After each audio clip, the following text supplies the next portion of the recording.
These are the words of him who holds the 7 stars in his right hand, who walks among the 7 golden lampstands. Be faithful unto death, and I will give you the crown of life. The one who conquers and who keeps my works until the end, to him I will give authority over the nations. Revelation chapter 2. The letters to the 7 churches in the book of Revelation. Messages sent from the divine to 7 very real, breathing communities right in the heart of the Roman Empire. You've got to understand, these weren't some lofty philosophical essays. Nope. These were direct messages, like cosmic emails, sent to real people in what we now call Turkey. It was like a mirror being held up, forcing them to confront the dangerous gap between their public reputation and their actual spiritual reality. We're going to look at these as a kind of divine performance review, and we'll focus on the first 4, which really lay out this incredible blueprint of challenges that are, you'll see, totally timeless. But here's the thing. These letters, these spiritual performance reviews, they aren't just dusty old historical records. They're actually a blueprint for understanding the kinds of challenges that any community of faith, really any community with strong convictions, is going to face eventually. It always starts with a unique description of Christ, one that's specifically tailored to that church's situation. Then you get the praise. Here's what you're doing right. Next comes the tough part, the critique. And right after that, a super clear command on how to fix it.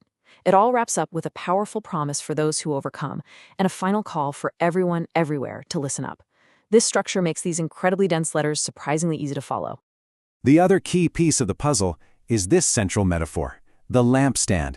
See, each church is supposed to be this beacon, holding up a light in a dark world. But, and this is a big but, that role isn't guaranteed. The warning is pretty stark. If a church fails its mission, its very existence, its lampstand, can be removed, snuffed out. So, let's get into our first case study, the church in Ephesus. We can think of them as the archetype of the burnout. You got to remember, Ephesus was a huge deal back then, a major metropolis where the Apostle Paul himself had taught for 2 years. And their report card is a real shocker. I mean, look at the commendation side. They are absolutely acing it. Hard work? Check. Endurance? Check. Doctrinally pure? You bet. They even called out false apostles and hated the practices of a group called the Nicolaitans, who are known for promoting compromise and immorality. And just look at their praise. I mean, they were acing it on paper. Hard work, endurance, they were doctrinally pure, they hated evil, and they were so sharp they even exposed false apostles who tried to sneak in. You think, wow, this is the perfect church. But then comes the gut punch. For all their hard work, for all their correctness, they had abandoned their first love. All those right actions had become cold, mechanical, just joyless routine. And this is such a powerful warning for today, isn't it? You can be 100% right in what you believe, but still be 100% wrong in your heart. The promise to them, though, is just so profound. The right to eat from the tree of life. It's a direct callback to the Garden of Eden. It's this symbol of a complete restoration of that perfect, unbroken relationship with God that was lost right at the beginning of the human story. Okay, next up is the church in Smyrna. And wow, the situation could not be more different. We're going from the burnout straight to the hero. I mean, this community was facing unimaginable pressure, extreme poverty, people slandering them, and literal life-or-death persecution. And yet, what are they praised for? Their endurance. And get this, though they had nothing materially, they're told they are spiritually rich. Smyrna is the gold standard for faithfulness under fire. But then you look at their report card, and it is absolutely stunning. They're commended for enduring affliction, and even though they have no money, they are called spiritually rich. They stayed faithful through everything. But the most shocking part? Just look at the critique column. It's empty, completely empty. There is zero criticism. Now, the promise they get is so specific and powerful.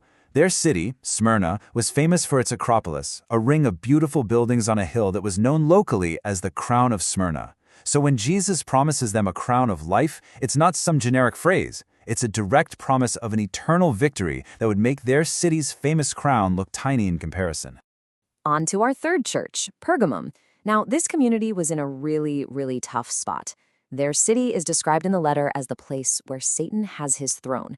And most scholars believe this is probably a reference to Pergamum being the first city in Asia to build a temple dedicated to the Roman emperor cult. It was basically ground zero for state-enforced idolatry. And you can just feel the tension in their report card. On the one hand, they're commended for their bravery. They didn't renounce their faith, even when one of them, a man named Antipas, was martyred for it. But the critique shows they were starting to get a little too cozy with the culture. They were tolerating false teachings, symbolized by Balaam, an Old Testament figure known for leading people into sin, and this was leading them right into idolatry and immorality. They were beginning to compromise. So the promises made to them are deeply symbolic and very personal. Instead of the corrupt food that was offered in the pagan temples all around them, the overcomers are promised hidden manna, a clear reference to God's miraculous food for Israel in the desert. And they're promised a white stone with a new name, a symbol of acquittal and total acceptance, giving them a new, true identity that comes from God, not from the Roman Empire. Our fourth church is Thyatira, and this one's a real puzzle, because on the surface, they looked like a model community. They were known for their trade guilds, and their church seemed to be absolutely thriving. In fact, their commendations were glowing. Their love, their faith, their service, it was all increasing. Their recent works were greater than their first ones, which is the exact opposite of Ephesus's decline.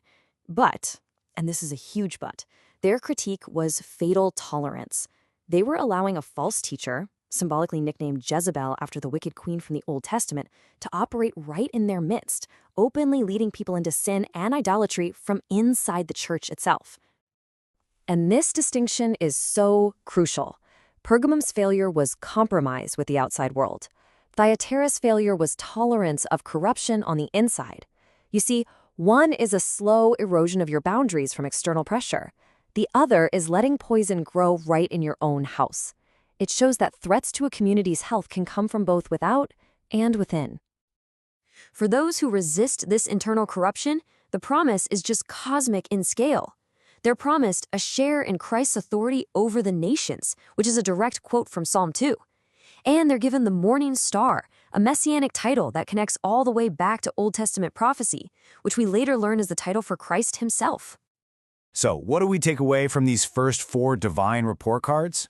Well, they're not just interesting stories. They actually represent 4 distinct and totally timeless warnings for any of us. What we really have here are 4 classic archetypes of struggle. You've got Ephesus, the burnout. They have all the right answers, but they've lost the passion. You've got Smyrna, the hero, persevering through unbelievable suffering. Then there's Pergamum, the compromiser, slowly losing their way because of pressure from the outside.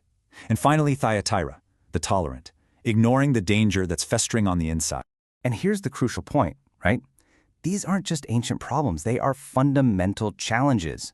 Sooner or later, any community, any person built on real conviction is going to have to face one or maybe all of these.